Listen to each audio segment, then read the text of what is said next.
ನಮಸ್ಕಾರ, ನೀವು ನೋಡ್ತಾ ಇದ್ದೀರಾ ಯು ಟೈಮ್ಸ್ ಕನ್ನಡ. ನಾನು Pavithra K. U Times Kannada Facebook, YouTube, ಇನ್ಸ್ಟಾವನ್ನು ಫಾಲೋ ಮಾಡ್ತಾ ಇಲ್ವಾ? ಹಾಗಾದರೆ ತಕ್ಷಣ ಫಾಲೋ ಮಾಡಿ. ಇಸ್ಪೀಟ್ ಅಡ್ಡಿಯ ಮೇಲೆ ಕೋಲಾರ ವಿಶೇಷ ಪೊಲೀಸರು ದಾಳಿಯನ್ನ ನಡೆಸಿ 5 ಜನರನ್ನ ಬಂಧಿಸುವಲ್ಲಿ ಯಶಸ್ವಿಯಾಗಿದ್ದಾರೆ.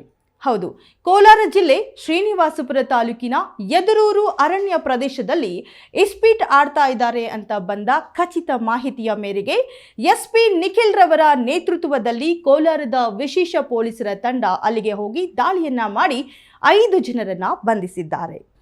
ಸೋಮಯಾಜನಪಲ್ಲಿಯ ಮುನಿವೆಂಕಟರೆಡ್ಡಿ, ದಳಸನೂರು ಮುರಳಿ, ಕುರುಬೂರು ಮಂಜು, ತೆರ್ನಹಳ್ಳಿಯ ಶೇಖರ್, ವೀರತಿಮ್ಮನಹಳ್ಳಿಯ ಗಂಗುಳಪ್ಪ ಎಂಬುವರನ್ನ ವಶಕ್ಕೆ ಪಡೆದಿದ್ದಾರೆ.